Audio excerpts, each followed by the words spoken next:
अस्सलाम वालेकुम। आज की जो हमारी वीडियो है वो बेसिक कंप्यूटर्स के इंट्रोडक्शन के हवाले से। तो इस चैप्टर में हमारे बेसिक जो ओवरव्यू या पर्पस होगा वो कंप्यूटर्स को अंडरस्टैंड करना, उसकी टर्मिनोलॉजी को अंडरस्टैंड करना, उसके कंपोनेंट्स को अंडरस्टैंड करेंगे, एडवांटेजेस को देखेंगे। तो मैं राउंड अबाउट 2 से 3 वीडियो सीरीज़ बनाऊंगा इस पे, आप पार्ट वाइज उनको देख सकते हैं। सबसे पहले हम स्टार्ट करते हैं कि कंप्यूटर्स हम कहाँ यूज़ कर रहे हैं। अगर आज से हम 10 साल पहले की बात करें तो कंप्यूटर का यूज़ इतना ज़्यादा नहीं था, लेकिन अगर हम एट प्रेजेंट स्टेट की बात करें तो आजकल हर जगह पर कंप्यूटर्स यूज़ हो रहे हैं। मैं जैसे इन दिनों में लेक्चर्स डिलीवर करने के लिए या रिकॉर्ड करने के लिए कंप्यूटर्स यूज़ कर रहा हूँ। आप लोग इन वीडियोस को डाउनलोड करने के लिए कंप्यूटर्स यूज़ करेंगे। बैंक्स में कंप्यूटर यूज़ हो रहा है, ऑनलाइन बैंकिंग हम कर रहे हैं। इस तरह हम वीडियो कॉलिंग कर रहे हैं, वीडियो चैटिंग कर रहे हैं। मोबाइल फ़ोन्स हमारे इट्सेल्फ जो हैं वो कंप्यूटर्स हैं। डिपार्टमेंटल स्टोर्स पे कंप्यूटर्स हैं। जो ये पेट्रोल पंप वाले हैं, इनके जो ऑफिसेज होते हैं वहाँ पर अगर आप जाकर देखें तो बाकायदा इन्होंने मॉनिटरिंग सिस्टम इंस्टॉल किए होते हैं जो इनको बता रहे होते हैं कि पेट्रोल पंप के जो टैंक्स हैं उसमें कितना फ्यूल रिमेनिंग है। एक एक लीटर फ्यूल भी जो सेल कर रहे होते हैं उनका रिकॉर्ड भी इनके पास जा रहा होता है। आप ऑनलाइन टिकट्स बुक कर सकते हैं। हर जगह पर कंप्यूटर्स यूज़ हो रहे हैं। इवन के प्लेन्स में भी अब इंटरनेट की फैसिलिटीज़ देने शुरू की हैं। तो आप कह सकते हैं कि वर्चुअली अब कंप्यूटर्स हर जगह पर यूज़ हो रहे हैं। तो कोई भी ऐसी फील्ड नहीं है जहाँ पर कंप्यूटर यूज़ ना हो रहा हो। या आप मरहम.pk आप ऑनलाइन डॉक्टर्स से कंसल्ट कर सकते हैं। अब हम देखते हैं कंप्यूटर की एक्चुअल डेफिनेशन क्या है। A computer is an electronic device operating under the control of instructions stored in its own memory. अगर आप कहेंगे एक computer is an electronic device तो ये इनफ नहीं है कंप्यूटर को डिफ़ाइन करने के लिए, क्योंकि एक कैलकुलेटर भी इलेक्ट्रॉनिक डिवाइस है। आपके पास जो डिजिटल वॉच है वो भी इलेक्ट्रॉनिक डिवाइस है। तो अगर आपने इस डेफिनेशन को एक्सटेंड करना तो आप कह सकते हैं कि कंप्यूटर इलेक्ट्रॉनिक डिवाइस तो है, लेकिन ये करता बेसिकली क्या है, यूज़र की इंस्ट्रक्शंस को फॉलो करता। कंप्यूटर इलेक्ट्रॉनिक डिवाइस है और ये यूज़र की इंस्ट्रक्शंस को फॉलो करता। अगर यूज़र इसको इंस्ट्रक्शन नहीं देता तो ये कोई भी काम परफॉर्म नहीं करता। जैसे फॉर एग्जांपल मैंने इसको सेलेक्ट कर लिया लेकिन मैं इसको बोल्ड नहीं करता तो ये खुद ब खुद इसको बोल्ड नहीं करेगा। हाँ, मैं अगर ये बोल्ड का बटन प्रेस करूँगा तो इसको बोल्ड करेगा। जब मैंने बोल्ड का बटन प्रेस किया इट मीन्स कि मैंने इसको इंस्ट्रक्शन प्रोवाइड की। तो जब तक एक यूज़र कंप्यूटर को इंस्ट्रक्ट नहीं करेगा कंप्यूटर अपने तौर पे कोई भी काम परफॉर्म नहीं करेगा। सेकंड क्वेश्चन आता है कि ये इंस्ट्रक्शन स्टोर कहाँ होती हैं। इन इंस्ट्रक्शंस को आप कंप्यूटर की मेमोरी में स्टोर करते हो। जैसे विंडोज़ को हम इंस्टॉल करते हैं, विंडोज़ इंस्टॉल किधर होती है? जो आपके कंप्यूटर या लैपटॉप में हार्ड डिस्क है वहाँ पर इंस्टॉल होती है। आपके मोबाइल फ़ोन में जो एंड्रॉयड है, जो iOS है, वो कहाँ पर मौजूद है? आपके मोबाइल की इंटरनल मेमोरी में। तो कंप्यूटर की जितनी भी इंस्ट्रक्शंस हैं वो सारी की सारी इसकी मेमोरी में स्टोर होती हैं। सेकेंडली आप कंप्यूटर को इस डायग्राम की फॉर्म से डिफाइन कर सकते हैं कि a computer is an electronic device that collects data. After collecting data it processes data and produces information. तो कंप्यूटर की डेफिनेशन में 3 चीज़ें ऐड होगी कि ये इलेक्ट्रॉनिक डिवाइस है। पहला काम कि ये यूज़र से डाटा कलेक्ट करता है। जो यूज़र से डाटा हम कलेक्ट करते हैं उसको हम इनपुट कहते हैं। फिर उसके बाद ये डाटा प्रोसेस करता है और यूज़र को ये डाटा प्रोसेस करने के बाद इंफॉर्मेशन में कन्वर्ट करके डिस्प्ले करता है। जैसे फॉर एग्जांपल मैंने यहाँ पर लिखा computer is an electronic device that inputs data, processes it and generates information। ये मैंने एक डेफिनेशन लिखी। अब आप देखें इस डेफिनेशन में 3 पॉइंट्स कवर हो। जैसे मैं ये टाइप कर रहा था, जो मैं टाइप कर रहा था वो क्या था, इनपुट। जैसे जैसे मैं टाइप करता गया कंप्यूटर इसको प्रोसेस करता गया, यानी कंप्यूटर समझता गया कि मैं कौन सी की प्रेस कर रहा हूँ, जौन सी की मैं प्रेस करता था वही वो डिस्प्ले करता था। तो साथ साथ कंप्यूटर हमें इंफॉर्मेशन भी प्रोवाइड करता गया। तो आप इसको इस तरह से अंडरस्टैंड कर सकते हैं। तो ये जो 3 स्टेप हैं इनको हम कहते हैं इंफॉर्मेशन प्रोसेसिंग लाइफ साइकिल। ठीक है जी। अब यहाँ से हमारे पास 2 वर्ड जनरेट हुए, एक डाटा और एक इंफॉर्मेशन। डाटा किसे कहते हैं, रॉ फैक्ट्स को आप डाटा कहते हैं।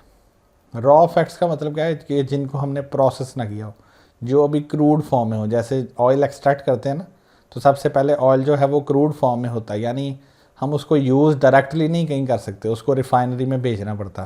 तो डाटा इसी तरह से क्या है, रॉ फैक्ट्स हैं। आप लोगों ने एडमिशन के लिए अप्लाई किया, आपने अपना फॉर्म फिल किया और फॉर्म सबमिट करवा दिया, तो जो फॉर्म आपने सबमिट करवाया वो आपके रॉ फैक्ट्स एंड फिगर्स से। मैं किसी का एडमिशन फॉर्म देख के ये नहीं बता सकता कि उस स्टूडेंट का एडमिशन होगा या नहीं होगा, सिर्फ मैं प्रिडिक्ट कर सकता हूँ, एक्यूरेटली नहीं बता सकता। लेकिन इन्फॉर्मेशन क्या है, जब आपने डाटा प्रोसेस कर दिया तो जो चीज़ जनरेट हुई वो क्या है, इन्फॉर्मेशन है। तो इन्फॉर्मेशन आपके लिए मीनिंगफुल है, इन्फॉर्मेशन आपके लिए यूज़फुल है। जैसे जब एडमिशन्स की डेट क्लोज़ हो जाती है तो उसके बाद स्टूडेंट्स की बनती है मेरिट लिस्ट। वो मेरिट लिस्ट प्रोसेसिंग के बाद बनती है। क्या प्रोसेसिंग है उसमें, कि सबसे पहले आपके मेरिट पॉइंट कैलकुलेट होते हैं, उसके बाद उसको डिसेंडिंग वे में सॉर्ट किया जाता है, तो इसके बाद हमारे पास मेरिट लिस्ट बनती है। अब मेरिट लिस्ट को देख के मैं बता सकता हूँ कि ये पहले 40 या 50 स्टूडेंट हैं जिनका एडमिशन हो सकता है। अब डिपेंड करता है कि वो फ़ी पे करें या ना करें। तो कहने की बात यह है कि डाटा जो आपके पास है वो सबसे इम्पॉर्टेंट है, क्योंकि डाटा होगा तो इन्फॉर्मेशन जनरेट होगी। हर कंपनी के लिए डाटा इंपॉर्टेंट है। सेकंड थिंग, डाटा मीनिंगलेस है। आप डाटा को देख के ये नहीं बता सकते कि एक्चुअली ये क्या है।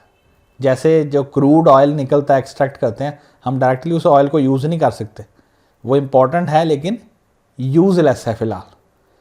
उसके बाद इंफॉर्मेशन क्या है, प्रोसेस डाटा। जब आप डाटा को प्रोसेस कर लेते हैं तो वो यूज़फुल इंफॉर्मेशन में कन्वर्ट हो जाता है, और इन्फॉर्मेशन जो है वो मीनिंगफुल है और इम्पॉर्टेंट भी है। यानी जब आपने ऑयल को प्रोसेस कर लिया तो आपके पास कैरोसिन ऑयल बन गया, आपके पास डीजल एक्सट्रैक्ट हो गया, आपके पास उसमें गैसोलीन एक्सट्रैक्ट हो गया, हाई ऑक्टेन एक्सेस हो गया, तो अब आप उसको जिधर मर्जी यूज़ करें।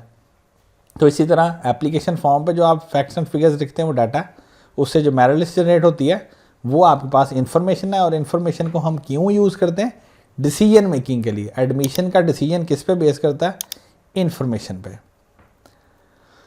अब हम कंप्यूटर की एक और डेफिनेशन देखते हैं कि कंप्यूटर एक इलेक्ट्रॉनिक मशीन है जो डाटा एक्सेप्ट कर सकती है। जो डाटा एक्सेप्ट करती है उसको हम टेक्निकल लैंग्वेज में इनपुट कहते हैं।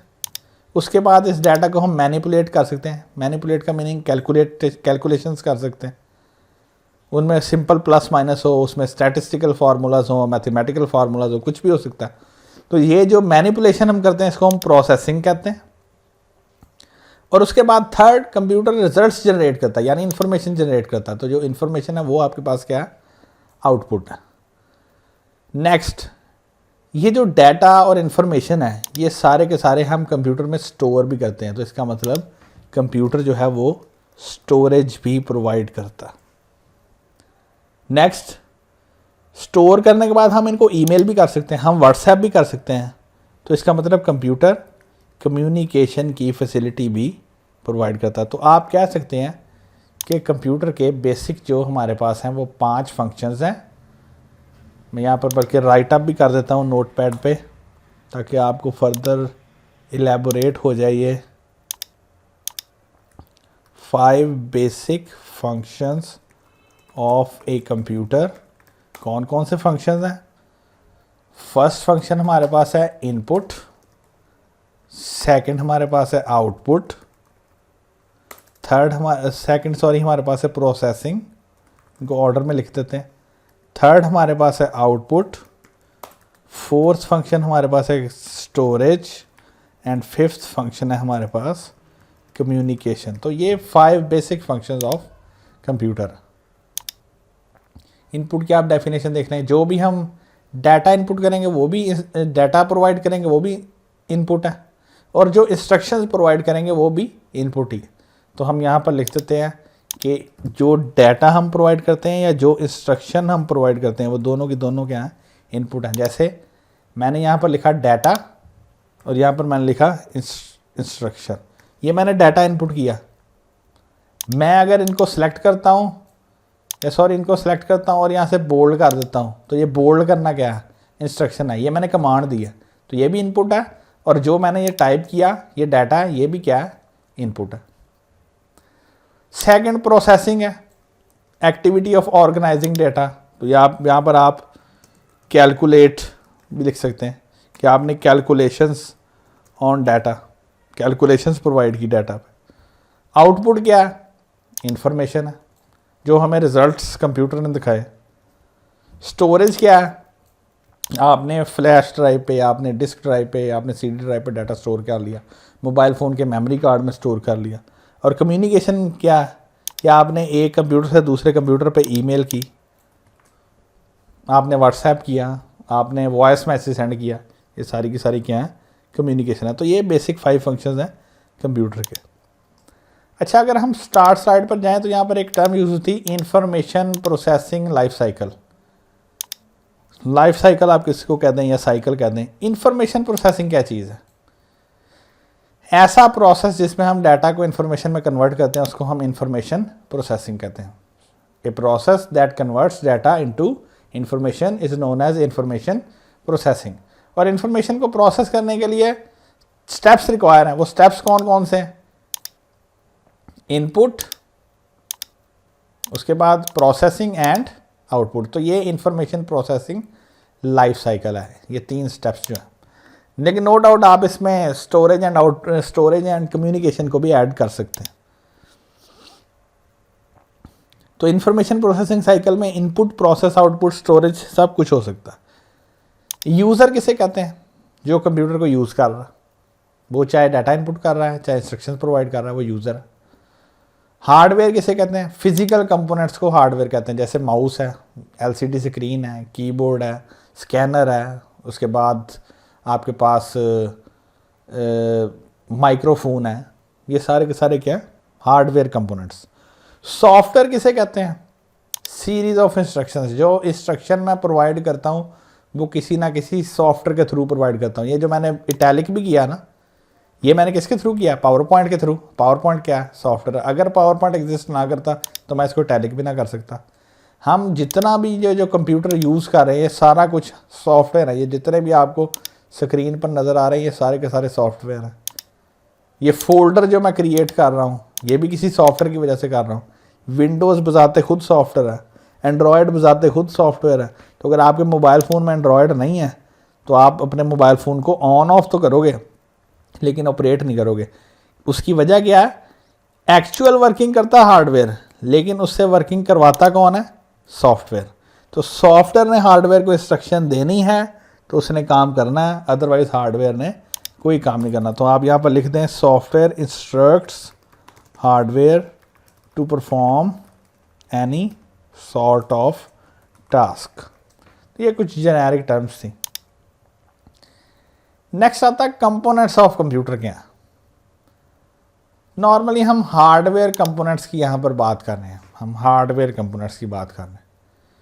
कंप्यूटर को वर्किंग के लिए डिफरेंट कंपोनेंट्स चाहिए। इनपुट के लिए कंपोनेंट्स चाहिए, आउटपुट के लिए कंपोनेंट्स चाहिए, उससे प्रोसेसिंग के लिए हार्डवेयर कंपोनेंट्स चाहिए, स्टोरेज के लिए हार्डवेयर कंपोनेंट्स चाहिए। यानी जितने भी बेसिक फंक्शंस हैं हर फंक्शन को परफॉर्म करने के लिए हार्डवेयर कंपोनेंट रिक्वायर है। Every function of computer requires hardware component.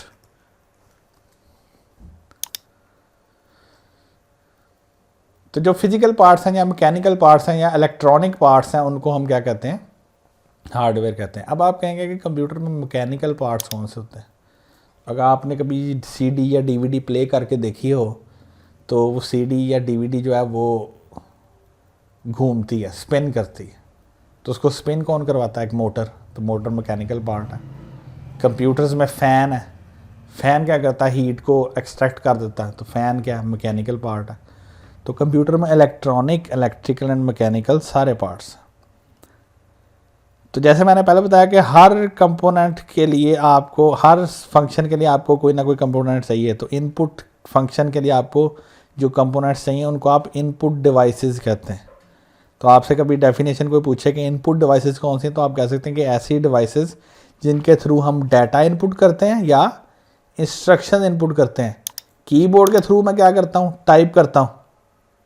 Mouse के थ्रू मैं क्या करता हूँ, इंस्ट्रक्शन प्रोवाइड करता हूँ। ये टैलिक करता हूँ, टैलिक ख़त्म करता हूँ, सिलेक्ट करता हूँ। तो माउस क्या करता है, इंस्ट्रक्शन प्रोवाइड करता है।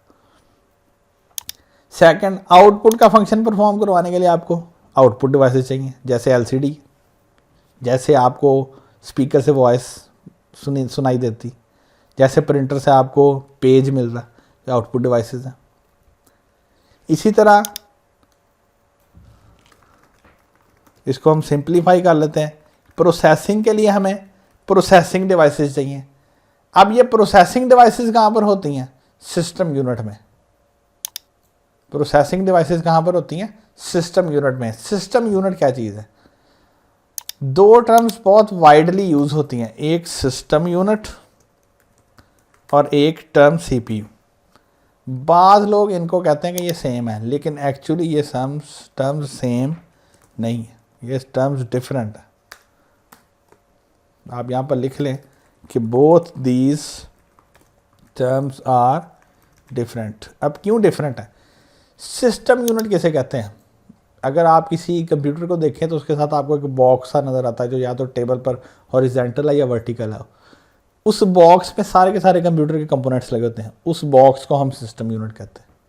तो यहाँ पर हम कह सकते हैं कि सिस्टम यूनिट क्या है, a case that contains all the electronic components of computer that are use to process data. तो ये क्या आपके पास सिस्टम यूनिट। अब प्रोसेसिंग डिवाइसेस कौन कौन सी हैं, सीपीयू एक प्रोसेसिंग डिवाइस है। आप कह सकते हैं system unit is a box that contains different electrical and mechanical components. अब वो कंपोनेंट्स कौन कौन से हैं, मदरबोर्ड है, उस कंपोनेंट में सीपीयू है, कूलिंग फैन हो सकता है, रैम हो सकती है, रोम, उसके बाद हीट सिंक्स, उसके बाद wires, hard disk drive, cache memory. तो ये बहुत सारी चीज़ें सिस्टम यूनिट में एग्जिस्ट करती हैं। तो आप कह सकते हैं कि सीपीयू इनका एक पार्ट है। तो आप कह सकते हैं कि इस प्रोसेसिंग डिवाइसेस ऐसी हैं जो किसी भी डाटा को प्रोसेस करती हैं इंफॉर्मेशन में। उसमें मेजर दो ही डिवाइसेस हैं, एक सीपीयू है और एक रैम है। ये दो मेजर डिवाइसेस हैं और इसमें हम कैशे भी ऐड कर देते हैं। स्टोरेज डिवाइसेस कौन सी हैं, जो डाटा स्टोर करती हैं, जैसे hard disk drive, CD drive, DVD drive, memory card, flash drive.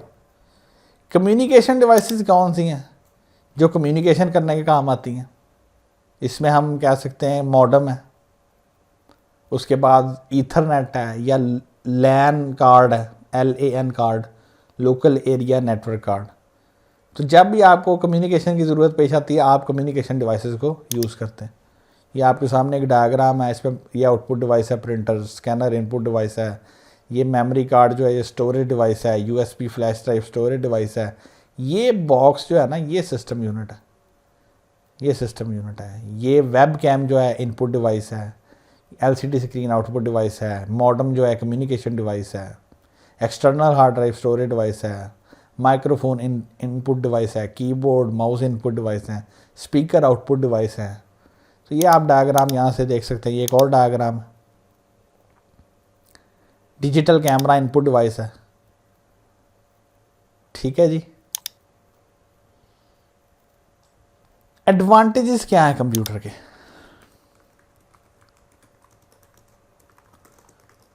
पहला एडवांटेज तो है स्पीड।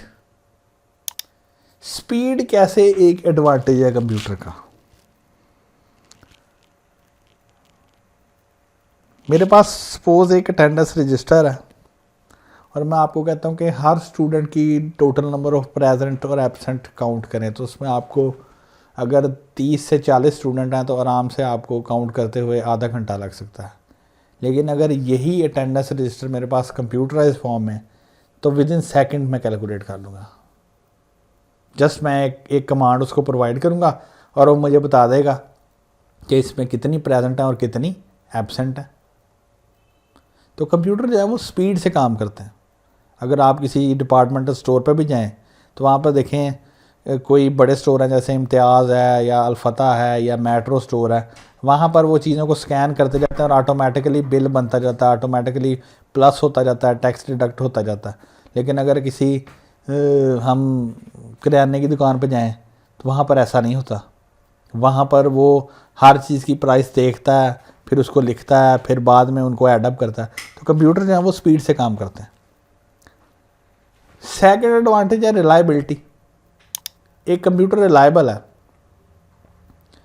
आप कभी किसी गली मोहल्ले में मेडिकल स्टोर पे जाएं, आप वहाँ से मेडिसिन ख़रीदें तो एक दफ़ा वो बिल बनाते हैं और सेकंड टाइम उस बिल को दोबारा रीचेक करते हैं। किस लिए रीचेक करते हैं? ये इंश्योर करने के लिए कि बिल में कोई मिस्टेक तो नहीं होगी।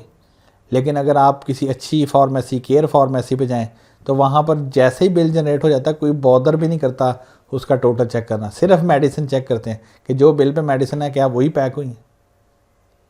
तो इसका मतलब वो कंप्यूटर पर रिलाई कर रहे हैं कि ये कंप्यूटर जो है वो मिस्टेक नहीं करेगा, कंप्यूटर रिलायबल है। कंसिस्टेंसी, कंप्यूटर्स जो है वो कंसिस्टेंट हैं। आप उनसे एक काम एक दफ़ा करवा लें, 10,000 दफ़ा करवा लें, 20,000 दफ़ा करवा लें, वो सेम लेवल ऑफ एक्यूरेसी से उस काम को परफॉर्म करेंगे। लेकिन इसके मुकाबले में इंसान कंसिस्टेंट नहीं। अगर एक काम रिपीटेडली एक इंसान करता जा रहा है तो चांसेस हैं कि 50 दफ़ा वो सही कर ले, 100 दफ़ा वो सही कर ले, लेकिन कभी ऐसा टाइम ज़रूर आएगा कि वो कोई एक मिस्टेक ज़रूर करेगा, क्योंकि इंसान कंसिस्टेंट नहीं है। जैसे आप लिख रहे होते हैं ना, तो लिखते लिखते आप एक पेज सही लिख लेते हैं, 2 पेज सही लिख लेते हैं, लेकिन ऐसा कभी मौका आता है कि आप कोई ना कोई मिस्टेक कर देते हैं, आपको कट करना पड़ता है। लेकिन कंप्यूटर जो चीज़ प्रिंट आउट करता है वो एक्यूरेट रिजल्ट में प्रिंट आउट होती है। उसके बाद कंप्यूटर स्टोरेज प्रोवाइड करता, huge amount of storage provide करता। लेकिन अगर आप मैनुअल सिस्टम की बात करें तो उसमें स्टोरेज इतना ज़्यादा नहीं है, या उसमें स्टोरेज मैनेज करना आपको आसान नहीं है। तो कंप्यूटर्स को यूज़ करके हम पेपरलेस एनवायरनमेंट की तरफ मूव कर रहे हैं। नेक्स्ट एडवांटेज, कंप्यूटर्स में कम्युनिकेशन बहुत ईजी है। आपने जस्ट ईमेल में फाइल अटैच की और सेंड कर दी, आपने वॉइस रिकॉर्ड की व्हाट्सएप पे सेंड कर दी, पिक्चर सेंड कर दी। तो ये चीज़ें कम्युनिकेशन जो है वो कंप्यूटर्स में बहुत ईजी है as compare to manual system. जैसे पहले होता था ना ऑफिस में कि लेटर लिखा जाता था, फिर उस लेटर को डिस्पैच किया जाता था, फिर वो लेटर रिसीव होता था। लेकिन अब जो नया ट्रेंड है वो क्या, ईमेल कंपोज करें और सेंड कर दें। जैसे ही आपने सेंड करनी है विद इन सेकेंड ईमेल जो है वो डेस्टिनेशन पर पहुंच जानी, कोई उसमें इशू नहीं। कंप्यूटर्स के बेनिफिट्स तो हमने डिस्कस कर लिए, इसके डिसएडवांटेजेस क्या हैं। पहला, हेल्थ रिस्क। हेल्थ रिस्क क्या चीज़ है कि जब हम बहुत ज़्यादा कंप्यूटर्स यूज़ करते जाते हैं, स्पेशली जो लोग CRT मॉनिटर्स यूज़ करते हैं, उनकी आई साइट पर बैड इफ़ेक्ट होता है। उसके बाद अगर हम एक्सटेंसिव टाइपिंग करते जाएं तो हमारे ये जो फिंगर्स हैं इनमें पेन स्टार्ट हो जाती। फिर अक्सर लैपटॉप्स को हम लोग अपने गलत पोस्चर किससे यूज़ करते हैं, हम अपनी जो नेक है उसको डाउन करके यूज़ करते हैं, इससे नेक प्रॉब्लम्स जनरेट हो जाता है। तो ये हेल्थ रिस्क है। Next, violation of privacy. Violation of privacy का मतलब क्या है कि आपकी डिटेल्स जो है वो इंटरनेट पे हैं। जैसे फेसबुक पे पहले ऐसा था, नो डाउट हम खुद ही अपनी प्राइवेसी को सिक्योर भी कर सकते हैं, और जिन लोगों को कंप्यूटर का नॉलेज है वो उसको प्रॉपर्ली मैनेज करते हैं। लेकिन अक्सर औकात ऐसा भी होता है कि हम अपने कंप्यूटर को पासवर्ड नहीं लगाते। तो जब पासवर्ड नहीं लगाते इसका मतलब वो एक्सपोज है, उसमें से कोई भी जो है वो डाटा हैक कर सकता। उसके बाद नेक्स्ट डिसएडवांटेज क्या है, पब्लिक सेफ्टी। हम अब ई-कॉमर्स की तरफ जा रहे हैं, इलेक्ट्रॉनिक ट्रांजैक्शंस की तरफ जा रहे हैं, लेकिन इसके साथ साथ स्कैम भी बढ़ रहे हैं, ऑनलाइन स्कैम भी बढ़ रहे हैं, ऑनलाइन फ्रॉडुलेंट एक्टिविटीज़ भी ज़्यादा हो रही। जैसे अगर आप ये 2-3 माह पहले की बात देखें तो यहाँ पर एक पूरी दुनिया में रैंसमवेयर अटैक होने शुरू हुए थे। रैंसमवेयर का मतलब क्या था, ये आप कंप्यूटर यूज़ करते थे और हैकर क्या करते थे, आपके कंप्यूटर को एक्सेस करते थे और एक्सेस करके आपके सारी डाटा फाइल्स को चेंज कर देते थे और उसके बाद आपको कहते, वो ईमेल सेंड करते थे कि आप हमें इतने पैसे प्रोवाइड करें तो हम आपको ये डाटा रिकवर कर देंगे। अब उसमें स्कैम था और कुछ भी नहीं था, लोग पैसे भी पे करते थे और उनको डाटा रिकवर होकर भी नहीं मिलता था। ये रैंसमवेयर इसे वो कहते थे, ransomware. Impact on labour force. पहले जो गाड़ियां बनती थी वो ह्यूमन बनाते थे, लेकिन अब जैसे जैसे रोबोट्स आ गए हैं तो बहुत जो फॉरवर्ड कंपनीज़ हैं या अच्छी कंपनीज़ हैं या नॉर्मल कंपनीज़ भी जो हैं, उनका अब जो ट्रेंड है वो रोबोट्स की तरफ चला गया। बजाय इसके कि एक एम्प्लॉय से आप पर्सन से गाड़ी बनवाएं, आप रोबोट से उस गाड़ी को डिज़ाइन करवाते हैं, क्योंकि एक तो वो कंसिस्टेंटली डिज़ाइन करता है, उसमें प्रॉब्लम के चांसेस बहुत कम है और स्पीड से डिज़ाइन करता है, तो इससे लेबर कम हो रही। जहाँ पर 10 लोग काम करते थे वहाँ पर 1 या 2 कंप्यूटर्स यूज़ हो रहे हैं। इन्वायरमेंट पर क्या इम्पैक्ट है, हम इलेक्ट्रिसिटी यूज़ कर रहे हैं, जितनी ज़्यादा कंप्यूटिंग डिवाइसेस बढ़ गई हैं इलेक्ट्रिसिटी की रिक्वायरमेंट्स भी बढ़ गई हैं। लैपटॉप को इलेक्ट्रिसिटी चाहिए, मोबाइल फ़ोन को इलेक्ट्रिसिटी चाहिए, जितने ज़्यादा सर्वर्स लग गए हैं सर्वर्स को इलेक्ट्रिसिटी चाहिए। ये फेसबुक दिन रात आप लोग यूज़ करते हैं, आखिर इनके लिए भी तो कोई कंप्यूटर है जो आपको फेसबुक प्रोवाइड कर रहा है, सर्विसेज प्रोवाइड कर रहा है, तो वो कंप्यूटर 24 आवर्स चलता है, 7 डेज ए वीक चलता है, हर साल चलता रहता है, उसको इलेक्ट्रिसिटी भी तो रिक्वायर है। इलेक्ट्रिसिटी को मेंटेन करने के लिए आपको यूपीएस रिक्वायर है, आपको जनरेटर्स रिक्वायर हैं। तो इलेक्ट्रिसिटी बनाने के लिए इंडस्ट्रीज़ यूज़ हो रही हैं, जनरेटर्स पे हम फ्यूल यूज़ कर रहे हैं, इससे जो आपके पास धुआं बन रहा है वो आपके एनवायरनमेंट को ख़राब कर रहा, पोल्यूशन क्रिएट कर रहा है। ये कुछ डिसएडवांटेजेस हैं कंप्यूटर्स के, बाकी फिर हम नेक्स्ट लेक्चर में देखेंगे।